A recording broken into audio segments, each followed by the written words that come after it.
Jeune loup, vieux lion. Les vendredis, faites le point sur l'actualité montréalaise, québécoise et internationale en compagnie de jeunes loups et de vieux lions de la politique et de l'administration publique. Chaque semaine, nos panélistes décortiquent l'actualité politique et affrontent leurs opinions. On vous révèle les dessous des cartes de la politique, sondages, bons et mauvais coups, nouvelles économiques et sociales. Jeunes loups, vieux lions, c'est tous les vendredis de 9h à 10h à CIBL 101.5 Montréal. On va de l'autre côté de l'Atlantique, on reçoit tout de suite en ondes Mehdi Kelfat qui est journaliste sur la première de RTBF, l'équivalent finalement belge de notre radio de Radio-Canada. Bonjour Mehdi, est-ce que vous êtes avec nous? Bonjour, comment allez-vous? On essaye d'aller. On essaye d'aller. On a vécu une semaine assez difficile. Ouais. Bref, on essaye un peu d'émerger. Ouais, j'imagine. Alors, évidemment, la ligne est toujours ténue entre la nécessité de l'analyse longue et puis, évidemment, les passions qui ressortent naturellement de ce genre d'événement. Jean-Sébastien l'abordait à l'instant.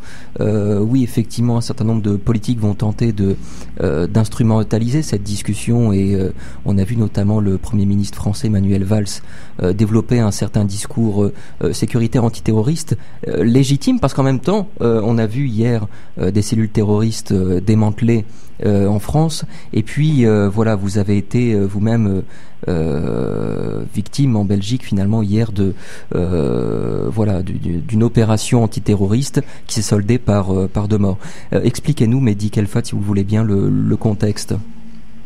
Ouais, le contexte est assez simple. Au lendemain de l'attaque de Charlie Hebdo, dont vous voulez parler du contexte belge, au lendemain de l'attaque de Charlie Hebdo, les autorités judiciaires et policières belges ont repéré sur un certain nombre de conversations téléphoniques l'imminence d'une action de cellules terroristes islamistes qui se localisaient du côté de Verviers. Alors Verviers, c'est une toute petite ville de 50 000 habitants, une ville anciennement industrielle, où on y faisait du textile, et une ville avec du brassage culturel. Et la particularité de cette ville, c'est qu'il y a beaucoup de jeunes gens qui sont partis combattre en Syrie en tant que djihadistes. Et donc les autorités judiciaires belges parlent de plans concrets qui visaient à tuer un certain nombre de policiers sur la voie publique et dans des commissariats.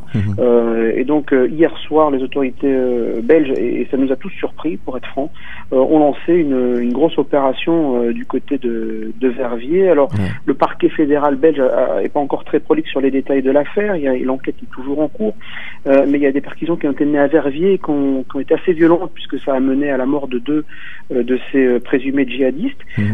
Et puis d'autres perquisitions ont eu lieu à Molenbeek et Anderlecht en région bruxelloise, également à Berchem-Saint-Agathe et à Bruxelles-Ville, et puis à Liedekerk, et ça c'est en périphérie bruxelloise du côté de la Flandre.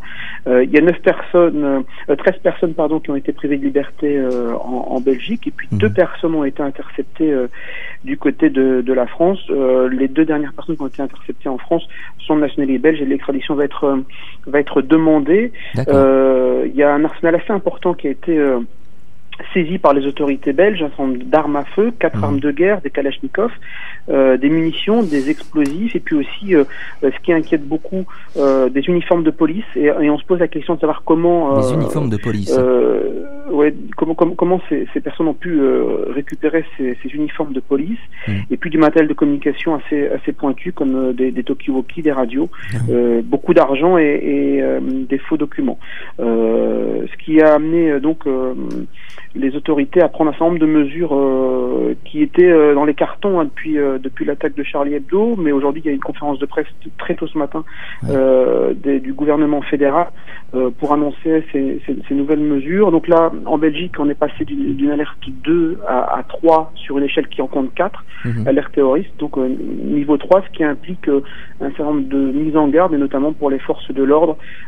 Par exemple, les policiers ne peuvent plus circuler seuls en uniforme, il faut au moins être 2. Le port du gilet pare-balles est maintenant obligatoire. Les policiers doivent rentrer chez eux sans uniforme. Bref, tout le monde est sur le qui-vive.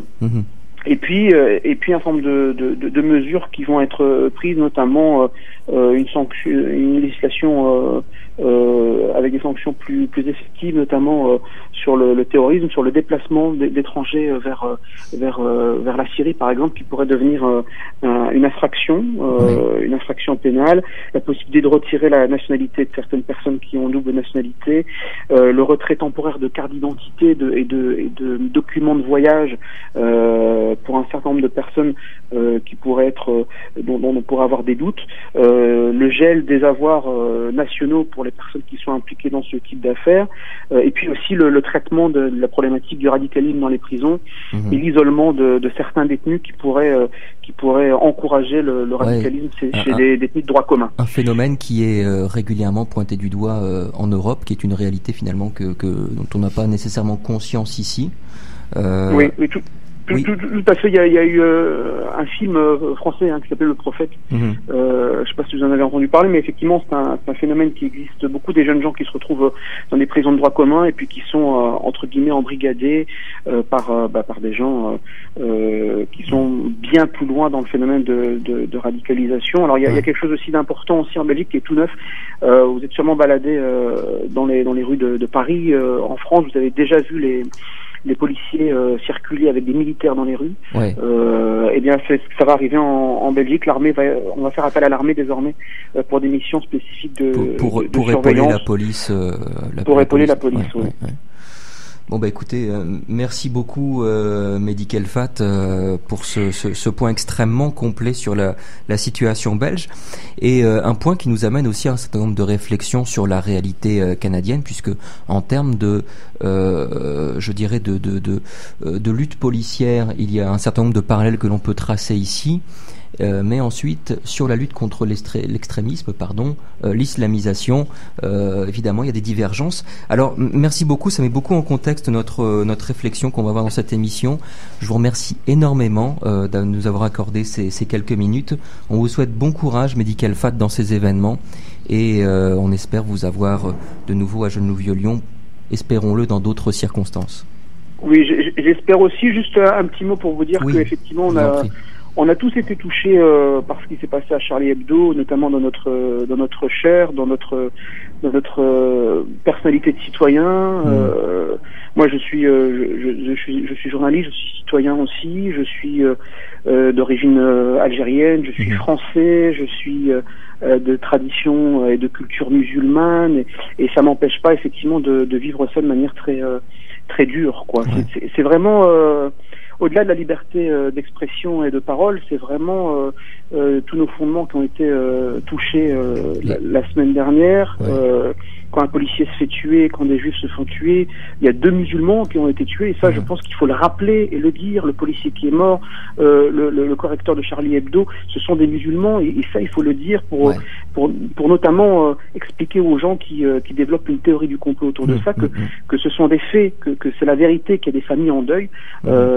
Bref, vous le disiez avant que j'intervienne, on est un peu dans la passion, des mesures de sécurité, de renforcement des droits des policiers de surveillance sont prises en compte. Aujourd'hui, il faut rester cohérent, et puis effectivement qu'on continue de se battre pour conserver nos libertés malgré tout ça. Et faire place à la réflexion, faire part à la nuance aussi, qui malheureusement dans ces circonstances est beaucoup trop mise de côté. On aime les réflexions très contrastées, au détriment justement de la justesse de réflexion. Merci encore Mehdi, à très bientôt je l'espère, et bon courage encore une fois. Au revoir. Au revoir.